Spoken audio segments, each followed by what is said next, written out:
Happy Thursday and welcome back to the Wolff Den presented by Win Again Academy. I'm Matt Wolff, founder and CEO of Ticket Time Machine. Today we have Lee Douglas joining us in the Wolff Den. Lee, how's everything going? Excellent, Matt. Pleasure to be here. Yeah, excited to talk to you for a lot of reasons. But for those in the audience who don't know, give a quick introduction of who you are, and then we'll get right into it. Yeah, I am Vice President General Manager of Gators Sports Properties. Part of Learfield. We represent the University of Florida in terms of their sale of their marketing assets for athletics. So everything from the traditional things as far as signage in the facility to spots on the radio broadcast to some of the magazine TV shows we do to digital, social media, on-site activation and the like. Yeah, so we'll start from the beginning because you got a long history in the sports world with some pretty big names. Obviously, I think you started a career with the Atlanta Hawks. Is that correct? That's correct. I started in 1978 as a sales representative selling season tickets for the Hawks. It was a 6-month job that I was fortunate enough to turn into a 27-year career. Worked my way up the line to where I was executive vice president, overseeing all of the business operations of the Hawks. So everything except for coaches and players. Was involved with the negotiation for what was Phillips Arena, now State Farm Arena, and was on the team that was a part of overseeing the design and the construction, and then had ultimate responsibility for revenue opportunities for the building as well. So obviously had a fortunate with a great career and great run there. Was there through 2005 when the teams got sold, and consulted in Atlanta for about 7 years before I joined IMG College, which now has merged with Learfield, and I've been here for a little over 10 years. So how did you get into the Atlanta Hawks and the sports? Because so many people, and the landscape's obviously different now than it was back then, but so many people want to get into sports. It's a difficult thing to get into because of the amount of people who want to go, and because most people don't want to leave the job once they're able to get it. Yeah, when I joined, there was not a lot of depth and breadth and sophistication. Probably in all professional sports, but certainly to the NBA. Something that would exist now in terms of like Indeed.com or someplace else. But hey, it was as simple as taking a look at the one ads in the Atlanta Journal-Constitution. They were looking for ticket sales reps. I had just gotten my MBA in finance from Georgia State, really was not quite sure what I wanted to do, and I thought that was a good landing spot while I pursued some other opportunities, but really quickly got hooked and not only enjoyed what it was doing for me personally and professionally, but also was really a part of the cutting edge and the growth as far as the NBA is concerned. And we were owned by Ted Turner and Turner Broadcasting. So likewise was just, had a front row seat to see what Ted was doing as far as the expansion of TBS, which became Superstation, the launch of CNN and TNT and things. And so it was just a very dynamic place to be. And it was a joy personally and professionally. You grew up in the Atlanta area? I did. Was born and raised. I mean, growing up, I lived elsewhere.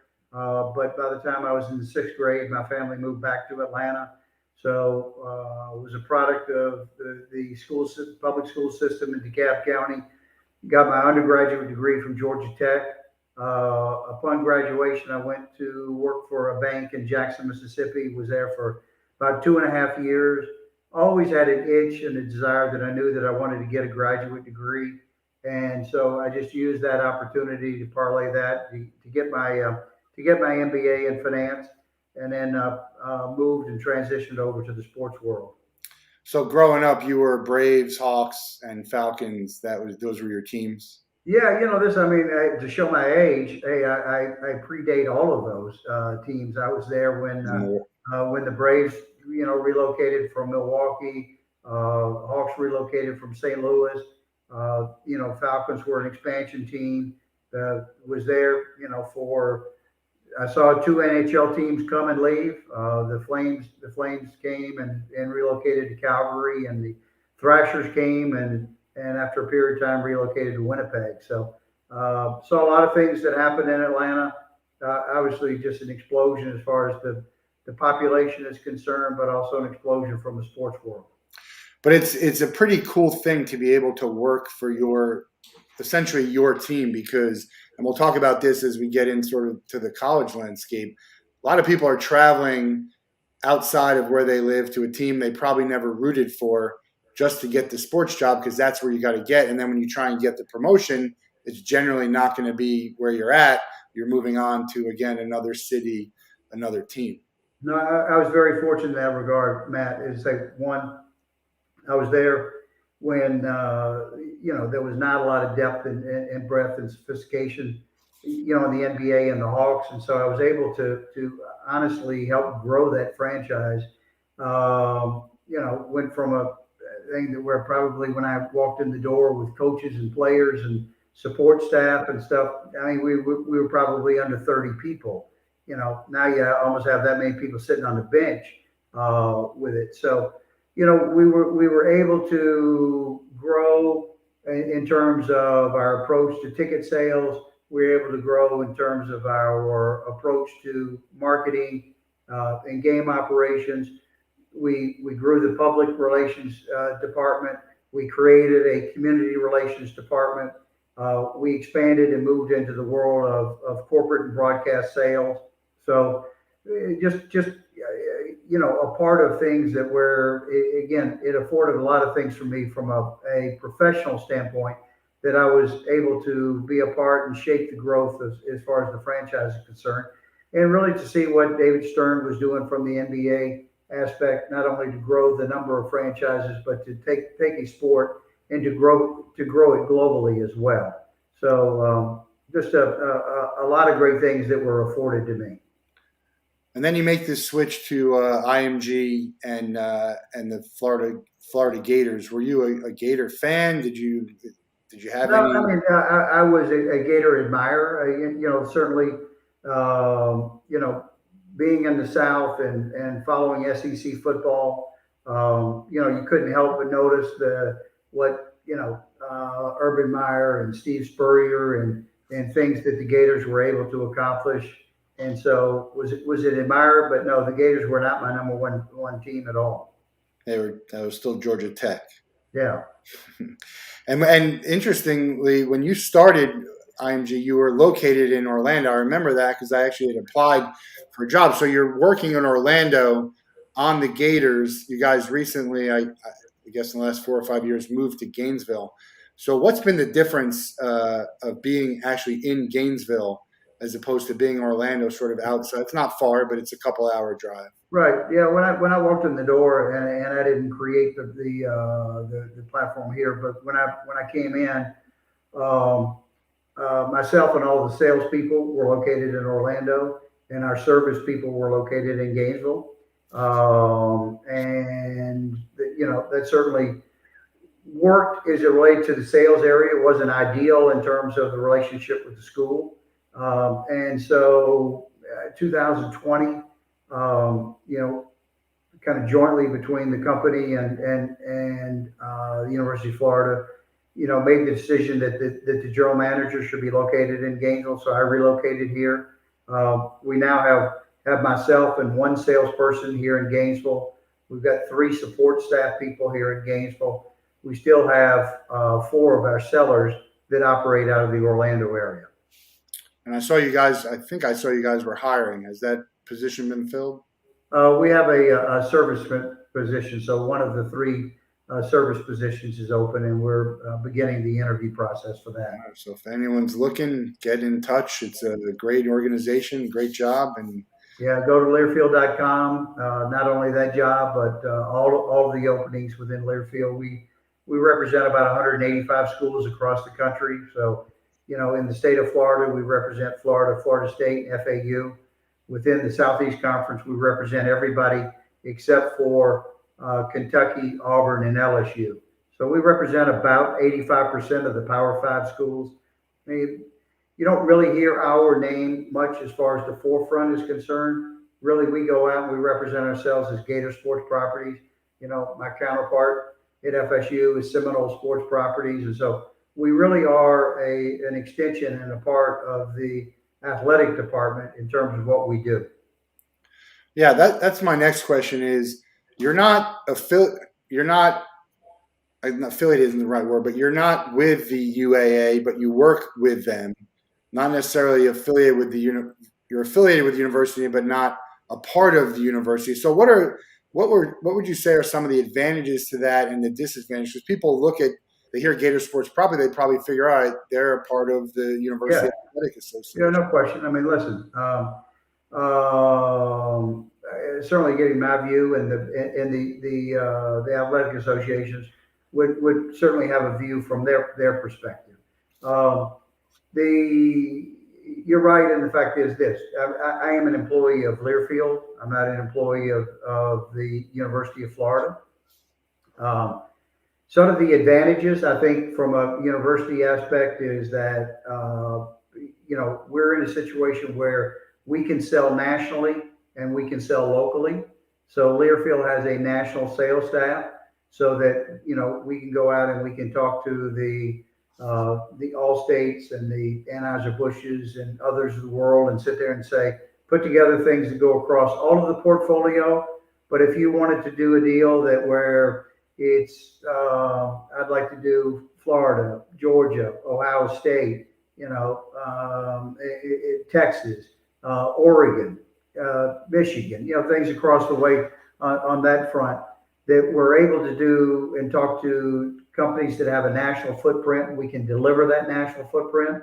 And then we sell locally on the aspect of being able to work with those companies that are either located in Florida or have monies that are dedicated strictly to the state of Florida. So one, we can maximize the sales. We've got some efficiency in terms of what we can do. We can also share best practices because of all the counterparts that we have in the industry. And then we also can house the back of house stuff in terms of the research, the accounting, and the support staff that's necessary in order to run a successful operation. So, from our aspect, we think that we deliver best in class. We take all the risk. So, the fact that we're not employees of the athletic department means that we aren't an expense to them in terms of payroll and all the other things that I mentioned. So hopefully that everybody views it as a win-win situation. And it's not a situation where you're competing with them. You're working with them to offer their assets. They're not selling the same stuff simultaneously, right? Everything comes to No, you. that's correct. No, with it, prior to 2008, I wasn't here, but prior to 2008, Clear Channel, which is now kind of merged in part of our radio, but Clear Channel had the radio rights. Fox had some of the TV rights, and at the time, you could do a couple of football games. You could do non-conference basketball. You could do baseball and some of the Olympic sports. And then the school was out selling the program ads. They were selling the signage in the facility and things of that nature. 2008, those rights were aggregated, and Jeremy Foley went to Fox, asked them to aggregate the rights. They did, and at the same time, with the UAA permission, Fox negotiated a deal with IMG to basically execute the contract that they had negotiated. So, so by merging all of that, one is that we could leverage those assets and increase and maximize the revenue. But at the same aspect, we were able to go to companies as opposed to, Clear Channel talking to somebody and saying, hey, we've got radio. Fox going to them and say, we've got some TV inventory. And the school going to them and saying, hey, we've got some signage, we've got some other things along those lines. And those units weren't talking to each other. So many times somebody's doing a deal with one company, somebody else is doing a deal with a competing company. and so forth. But by being able to bring it under one umbrella, you can sit down and with a particular company, and you can talk about what are their goals and objectives. What are you trying to do from a business and marketing aspect? And so then once we understand what they're trying to achieve, we can then go back and formulate a package that where we are aligning with what they're trying to do and to bring the strength of the Gators brand to them. Yeah, it's all. I'm big about branding. You see, everything I got here is about branding. So yeah, certainly understand what you guys are working with. A lot of things changed in the last couple of years. You had the pandemic, obviously, no fans in the stands, which affects your operation tremendously. And then also now you have technology changing the way that everyone engages with fans and audience. What's been the biggest change for you, and what do you see? Where do you see this moving forward? Yeah, but to your second point first, technology has obviously changed our lives, just as individuals are concerned, but obviously it's been a big driver in terms of the change as far as the fan experience. Not only those people that are attending games, but those that aren't attending games. And so for us, it's always being aware and a part of what's going on in terms of technology and how is it consumers electing to consume the product. And it used to be, hey, there was only one game a week on TV, and so the only way to consume it was to go to a game.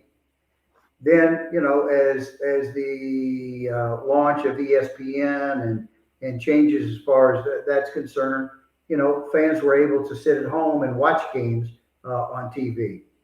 As we have found, fans, there's another segment of fans that aren't interested in spending 3.5 hours and watch a game on TV. They are totally fine to be able to see highlights or see snippets or see what's going on. But now people, whether they're in the stadium or whether they're at home, they truly are multitasking. And people talk about the second screen experience or whatever the case is, that they're watching the game, but they're also following stats or other things on this particular device. So it's being a part of all of those things that are happening, and how can you deliver your customers, in our case our clients, to the customers in order to not only reach them but to engage with them. And that's only going to continue to change. I mean, technology is exponential, so it'll continue to change our lives as just individuals are concerned, and it will continue to change our lives as far as the sports experience is concerned.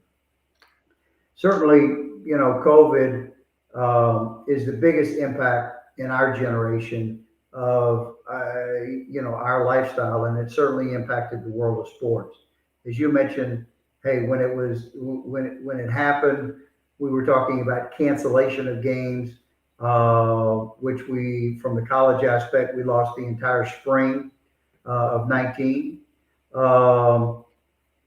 were able to get back into some form of experience last year for the 2021, but it was reduced capacity.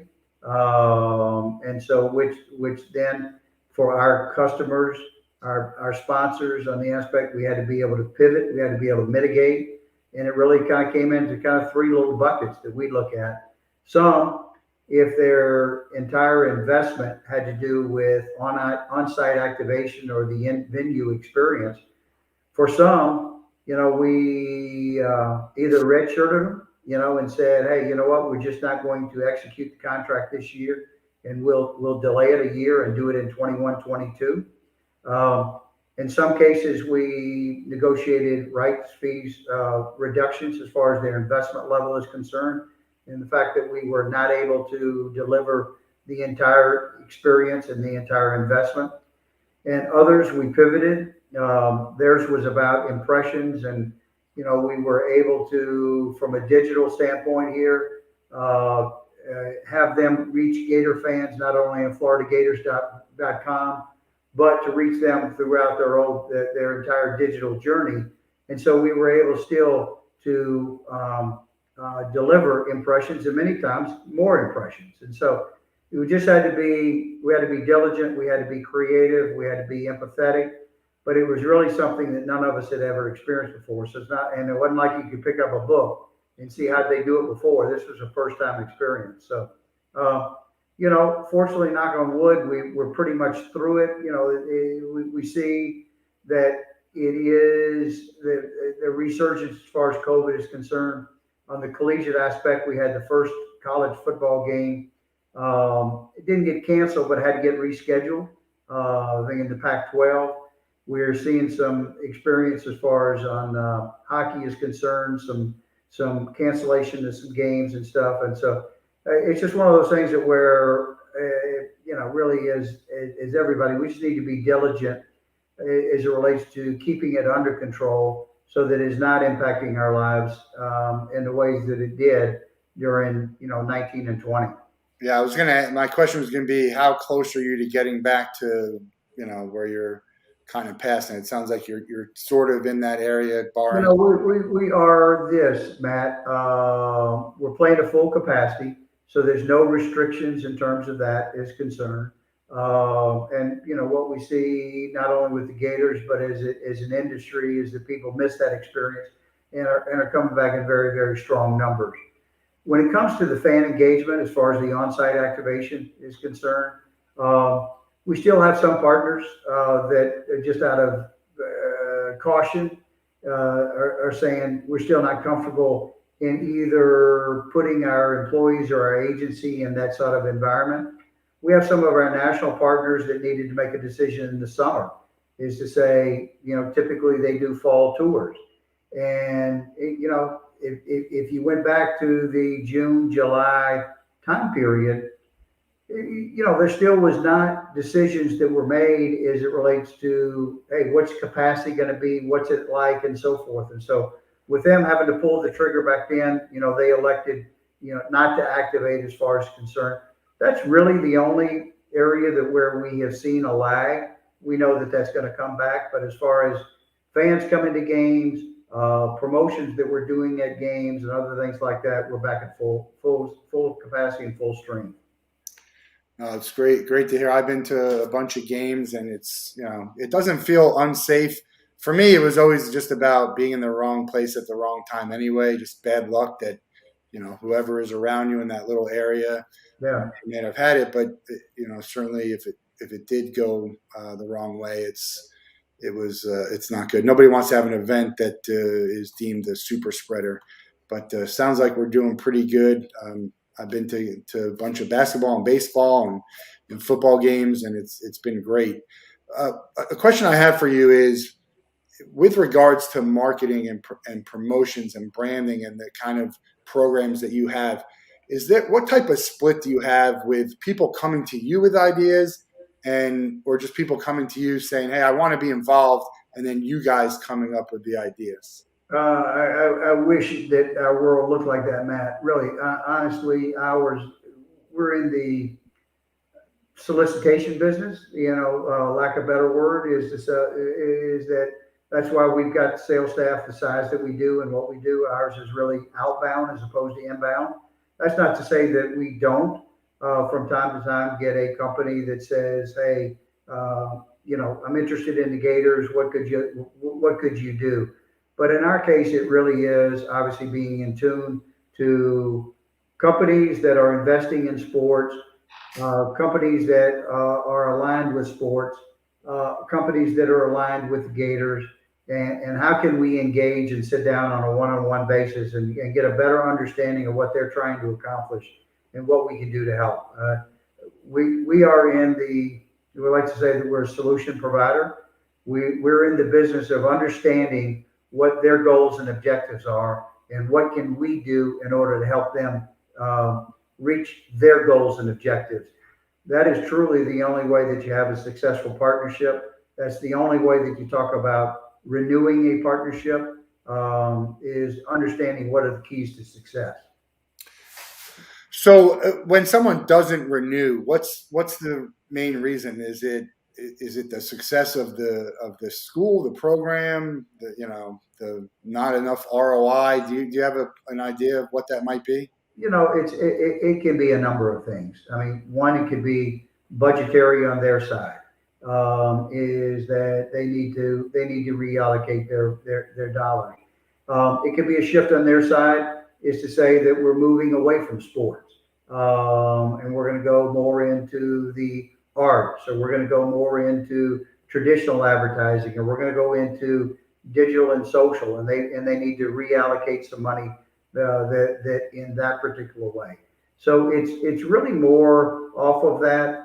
That's not to sit there and say that all of us in the industry, that we haven't tried and failed, that we fail to meet the expectations. But in most cases, it is on the client side that they're either shifting their marketing and business goals and objectives, moving away from sports, or something that is happening negatively impact that their business. And they have fewer dollars available, and they just need to be more judicious in what they're doing. Yeah, and with college sports, football is king. It drives the majority of everything. Is that what you guys experience with people wanting to get involved, and when you are putting programs out there? Yeah, the Gators are a statewide and obviously a national brand, but from the state aspect here, and we have really kind of two sports that deliver the statewide platform: football and men's basketball. And by that, obviously from the fan base is concerned, football, we got people not only in the Gainesville area, but Jacksonville, Orlando, Tampa, South Florida, the Panhandle. We're drawing Gator fans from everywhere. Men's basketball, a little more Gainesville, Jacksonville, Tampa, Orlando oriented, but we have a statewide network that are carrying all of those games statewide. We have magazine shows that we're doing coaches shows on that. But then our other Olympic sports, really geographically, come from a much more Gainesville, Alachua County area. And so then it's the opportunity for those companies that's their customer and their customer base, that they want to get involved in gymnastics, they want to get involved in softball, they want to get involved in baseball. And some of the strength of the Gators is just the fact that as you take a look at the Directors Cup done by the National Collegiate Athletic Directors, been out for 35 plus years. The Gators are the only school in the country that have been in the top 10 every year of its existence. And it just shows you what the commitment that the Gators have made as far as all of their sports are concerned. You take a look at the number of Olympians that have been in swimming and diving, or track and field, or basketball, or baseball, or whatever the case may be. It's pretty staggering and pretty significant.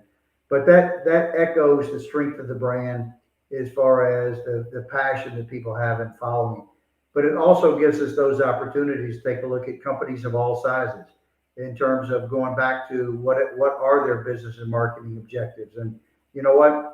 We've got a number of companies that sit there and say, I want to be in front of the 9,500 people that are coming to the 5 gymnastics meets at Exactech, or I want to be in front of the fan base at baseball or softball. So we've got a number of ways and a number of platforms that we can help companies reach their fans and reach their objectives. Yeah, I mean, it can't always be about winning too. Obviously, the Gators, it's a little bit different because there's high expectations, same way there is at Alabama and Auburn. But throughout the U.S. on the college landscape, there's a lot of schools that never really have.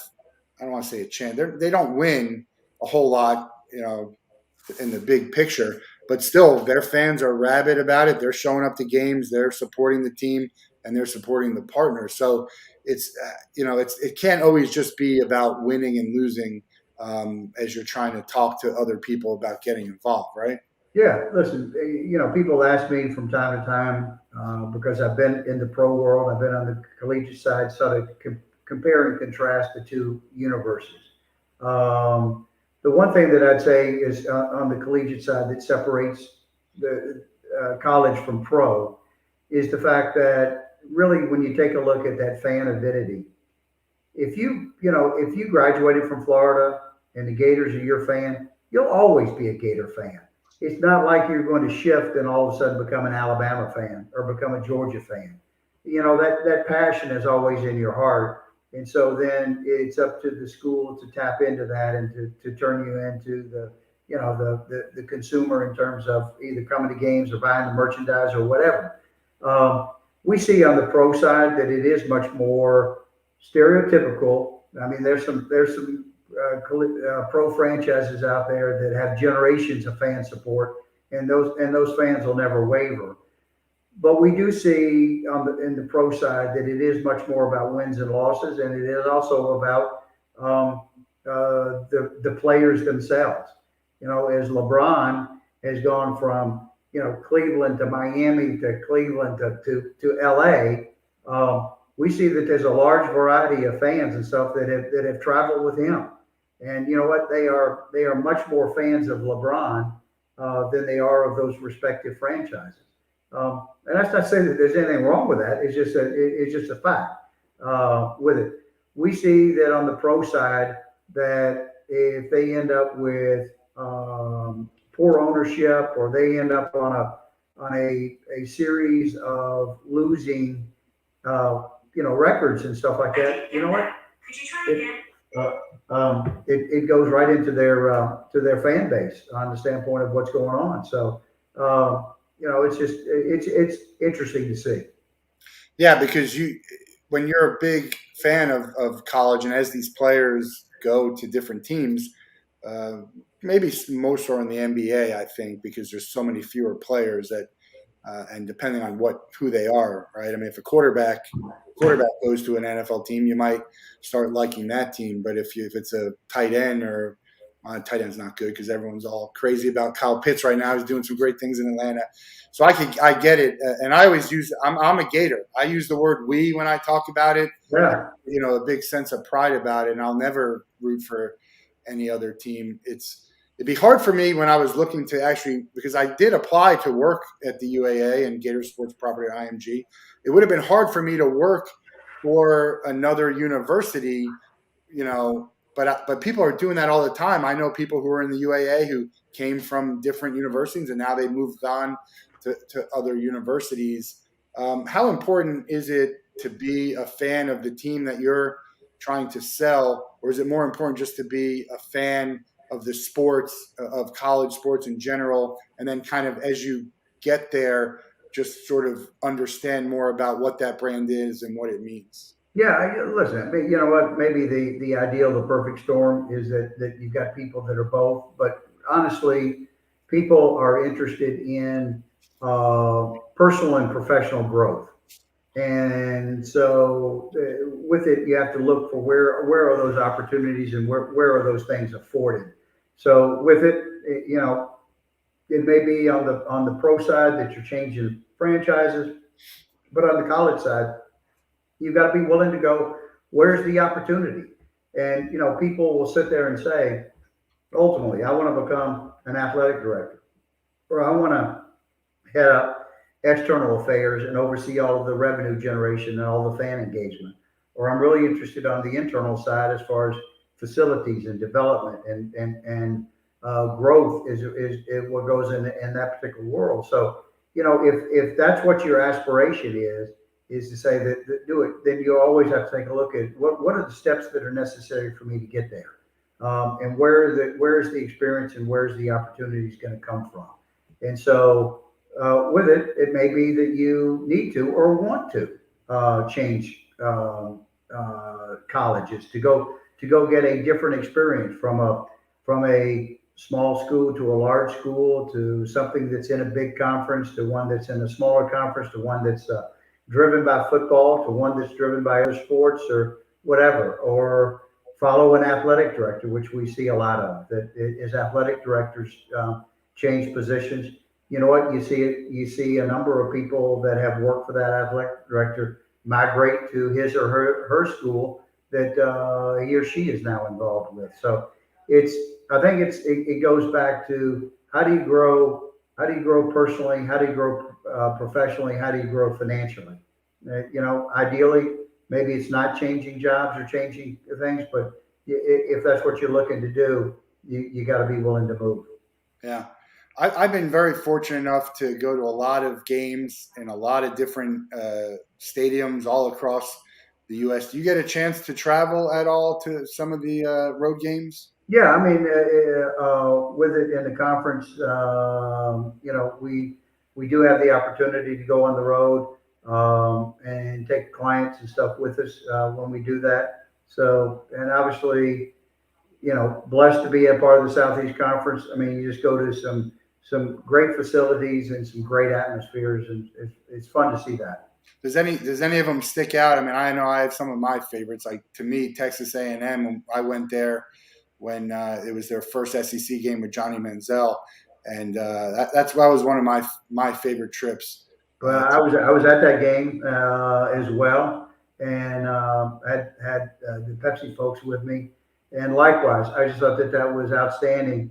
I'd love to go back now because they've expanded the stadium. They're now over 100,000, filling in that end zone.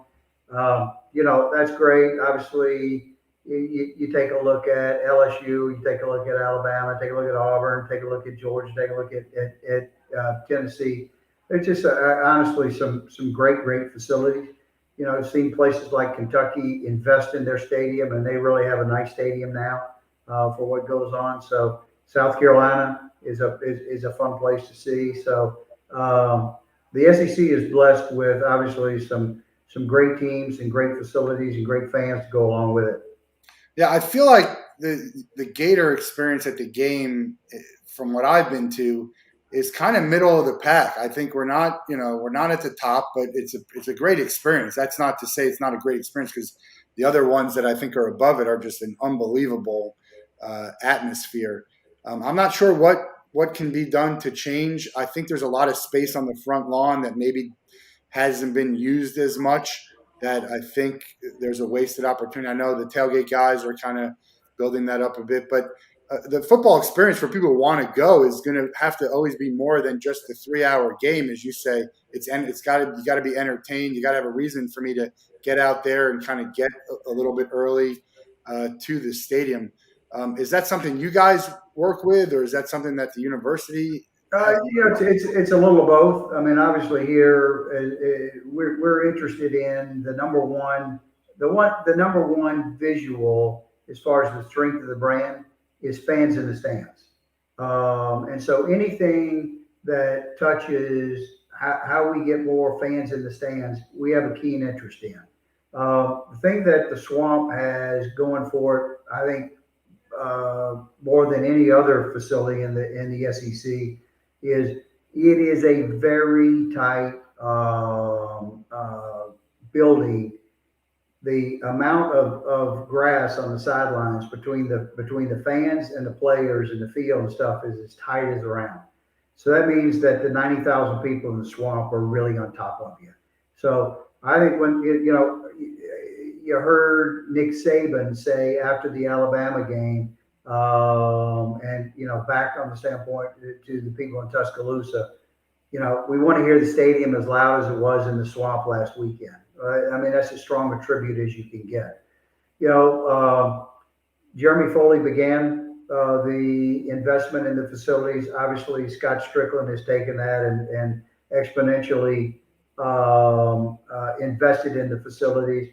You've seen the indoor practice facility for football. Currently, you see the football operations building under construction, but we've seen the relocation and the new baseball stadium built, seen the softball stadium refurbished, seen an investment in the lacrosse facility where soccer is relocating and locker rooms and stuff that go there.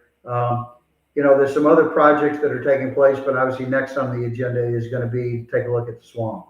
And I know Scott's already begun having a task force together and take a look at what can you do in terms of the experience inside. And, having gone through the renovation of the Olympic Stadium to Turner Field, to the implosion of the Omni and the creation as far as Phillips Arena is concerned, you know that it's much more than the product on the field or the product on the court.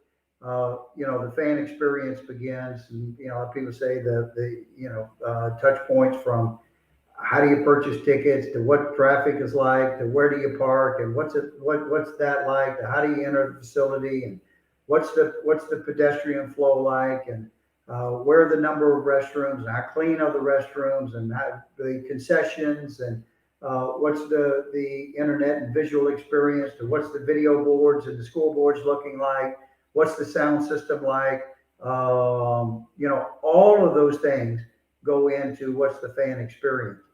Then you take a look at what you touched on as far as the pregame for football, the tailgating experience, and each school, each location is different. Florida is not blessed with a sea of parking lots surrounding the swamp. Um, Actually, I think from an experience aspect, that's a good thing. From a visual aspect, it's a good thing because the swamp is integrated back into the campus and back into University Avenue and the bars and restaurants and other things that are there on University and stuff. It's much more a part of the community. But what it does mean is, okay, you know what, you got to be a little more creative as far as the landscape is concerned, and how do you utilize that? But Scott Strickland has led the aspect as the North Lawn and how to reinvent the North Lawn as far as the fan experience is concerned and what goes on. It is, and I think every team or every university would tell you, you never climb the mountain and put your flag and say we're done, uh, Yeah. because of all the things they talk about as far as technology and everything else is concerned. That's why you've got to be on the cutting edge. Is it a lot of don't not no need to reinvent the wheel? I mean, there's so many different colleges and sports teams out there who are doing stuff that a lot of it's just like once something works, it catches on elsewhere. Well, I certainly would tell you that in the NBA, certainly be true is the fact that, I think that's best practices to the nth degree. That that people have things, people share things, and you see what goes on. And if you go to a Hawks game, or you go to a Mavs game, or you go to a Nuggets game, or you go to a Trailblazer game, you're going to see a lot of the same things that take place there. That's not to say that it's cookie cutter and people adapt based upon their building, their fan experience, what goes on in terms of their area. Um, but I think that whether you're in our business as far as sponsorship sales are concerned, whether the UAA experience in terms of what's the inside experience like, if you're on the concession side or you're on the operation side, you're always looking to see, how do we get better? And it's a whole lot easier and more beneficial to take a look at people that are the leaders, and say, all right, who's doing this and how did they do it and what do we do to do that and so forth. And then, hey, if so and so is the best, how do we do something better than they do? It's staying in tune and driving yourself to say, I want to be best in class. Yeah, one of the things that I think is lacking in a lot of the sporting events that I attend is the food. Major League Baseball does a great job of having some unique food options. I was fortunate to be at the first game at the Florida ballpark, and I think they're doing great things there. We sat on the berm. I caught the first home run in the actual stadium, and when you walk outside and you can grab a beer in the outfield and a food truck.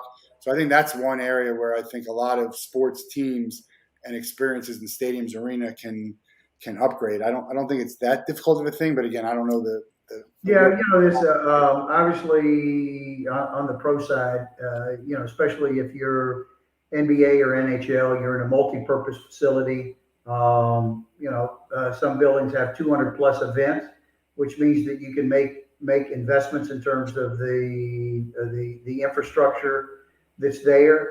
And we know that the people have 200 opportunities in order to generate revenue.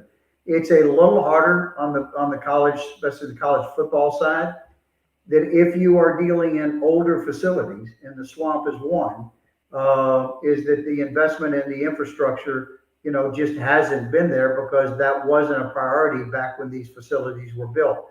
What Right. you are seeing in the renovations of facilities that those investments take place, but In the case of like food and beverage for the swamp, you're talking primarily 7 football games. You're hopeful to be able to get into the concerts and the other events that they had Top Golf here, the thing, but really the opportunities to generate revenue from a food and beverage are somewhat limited in the collegiate stadium business. But still, that's something that they know that they need to do and they need to make. A lot of the concessions, within the swamp are basically just cinder block shells, and you wheel it in on game day and you wheel it out when it's over. Yeah. So you'll see that as when they make the renovation of the swamp, that certainly be one of the areas that they address. Yeah. You've had a long career with a lot of great teams, been around a lot of great teams. Do you have any moments that stick out for you that were some of your favorites? How about a player that you've interacted with on either the Hawks or within the Gators that really stood out, an interaction with a player? Obviously on the NBA side, just because again you're all under one roof, one umbrella. You get to know and interact with the players much more than obviously that we do now. Obviously, a great passion to the Hawks team that Dominique Wilkins was a part of. You had Doc Rivers and Randy Whitman. You had Tree Rollins. Had Kevin Willis, Danny Roundfield, and others that were a part of that. Spud Webb. Passion. That team and that collection of players, and also close in terms of age is concerned. Always have a warm spot for me. Since I have been here, I've seen a number of things, but much more from a performance aspect. The atmosphere that was here for the Alabama game. I think it's hard to top, except for the fact if you win the game. But I've seen big wins here against Auburn. I've seen big wins against Ole Miss, and other things where you sit there and go, when the place is rocking, it really gets to you. Yeah. Then I'll be honest, the aspect of being able to go to gymnastics, something I never was exposed to, and to be able to go to see what the Gator gymnastics team does, and that atmosphere and stuff, it's just honestly, it's special. So. Yeah, the game against Auburn a couple years ago at home, that was probably the benchmark for me, and the crowd was just unbelievable. Obviously, we won the game, Yeah. which makes it a little bit better than Alabama, but the Alabama one was tough to beat. Speaking of players, we have the whole NIL thing. It's kind of like the Wild Wild West. Are you able to get involved in that all, or is it just you're the school's brandings and marks? For us, on the standpoint here, the state law was designed in a way that said that the schools were not going to be involved in the process. And so it really kind of began that the players are out and the companies are out. The schools played an education part in educating the student athletes on what it was all about and what to do and how to look for. But the law was written that they didn't want the schools to be involved because potentially that might be viewed as to say whose side are they really on, and would they in some way negatively impact the amount of money or compensation the student athlete got. We view ourselves as a part of athletics, so we certainly took that same sort of position. Learfield has taken that position too. We're not in the business of representing student athletes. And then by nature, if we're representing our clients, we have the client's best interest in heart, not the student athlete's best interest in part. So we really, at this particular point, really taking a back seat. And then if people are interested, we send them so that they can connect and take those, but not be a part of that process at all. So that's the way the world is now. Yeah. People were, I think, well, I guess people didn't know what to expect, but I think there was a segment that thought that there was going to be a big explosion in terms of NIL for the student athletes. I think we can say, hey, a few months into it, that really hasn't taken place. There are opportunities for student athletes that have their own strong social media following. How can they monetize that following as far as brands are concerned? We've seen some minor things in terms of student athletes getting involved with a restaurant, doing some promotions to try to drive people for restaurants. They end up with some other things. I think globally we've seen, some deals announced with some car dealers and other things with stuff. It's an interesting world to be in because first of all, if you're a company, you know that at the max you've got a 4-year runway with a student athlete. And as we see in most of the sports around, if you're really, really good, you're not there for the 4 years. Also, there are very few freshmen that walk in and make a significant impact on the team. So it takes a while for them to become a known commodity. Yeah. So, it's an interesting world, one in which we probably think about or talk about every day. We haven't seen anything that big has happened to it. So with it right now, we just try to be a facilitator that if we have a company that's interested, to put them in the right hands on the standpoint where they can have that discussion. Can they work with both the school and the player, a company? The answer is yes. I mean, they aren't, if they are a sponsor of ours, they aren't prohibited. But I Uh, mean together, not separately, sort of together, collaboratively. that hasn't happened to this point. So, I just kind of tell you it hadn't happened. So I can't speak from an experience on the standpoint if indeed that could happen. It'd be I don't say tricky. It'd just be something that everybody have to be above board, have conversation with everybody so that everybody clearly understands and everybody's clearly comfortable. Yeah. Obviously, you've gotten an opportunity to go to a lot of events, probably all across the country. Do you have a bucket list for an event that you haven't been to?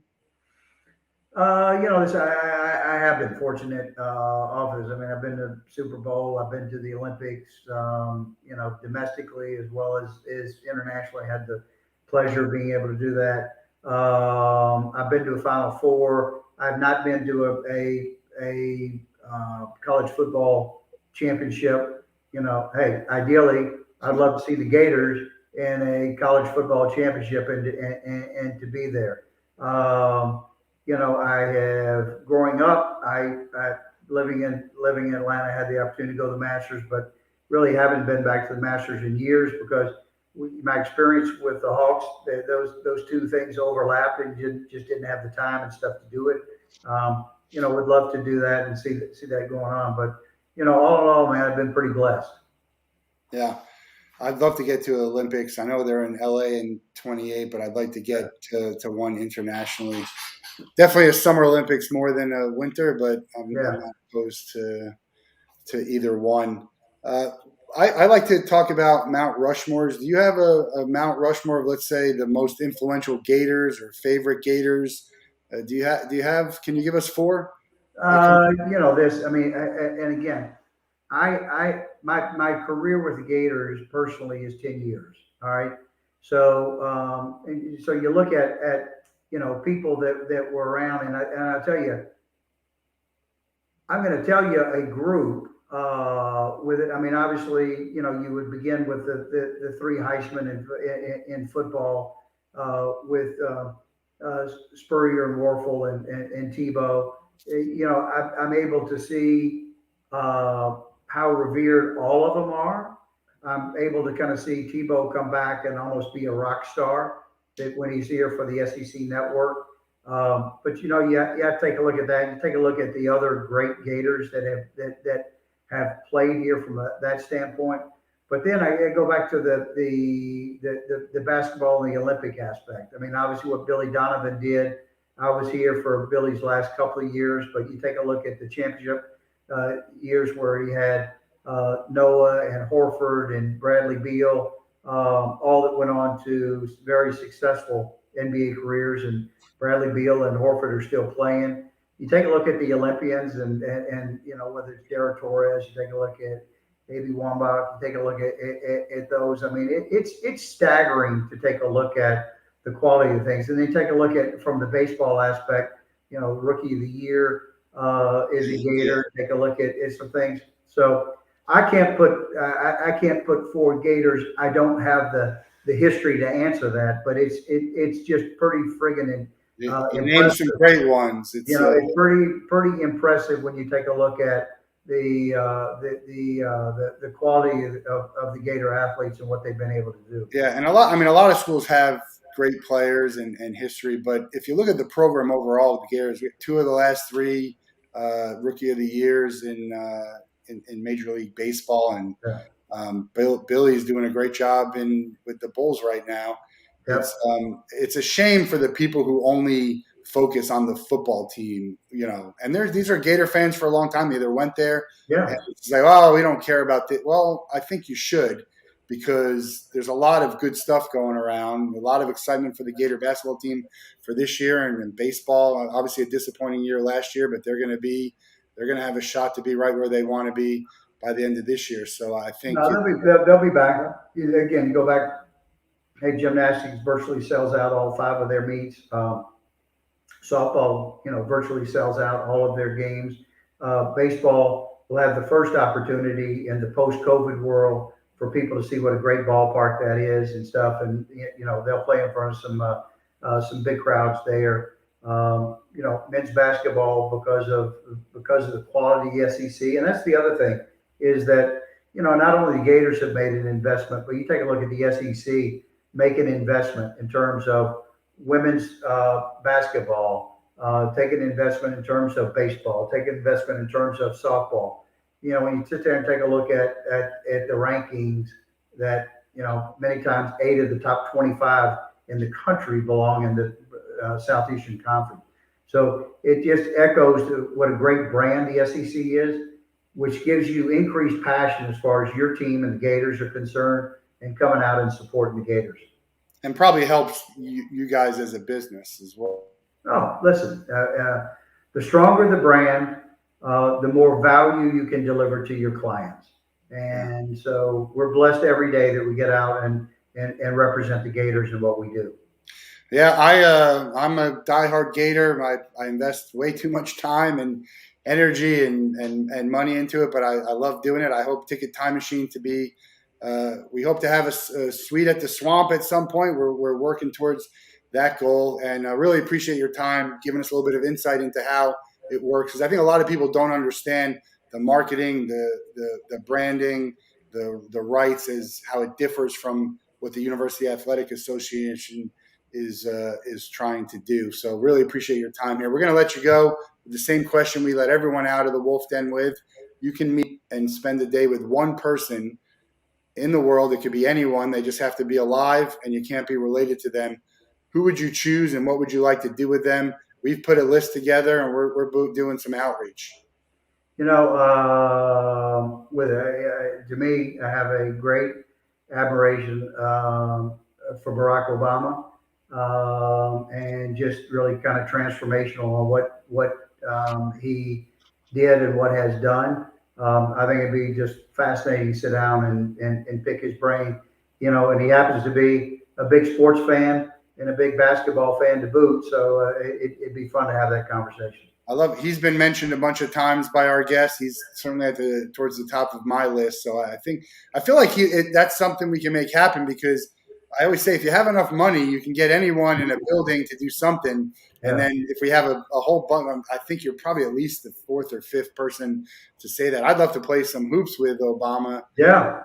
Just kind of talk sports but talk a lot of things other than sports too. So a great pick.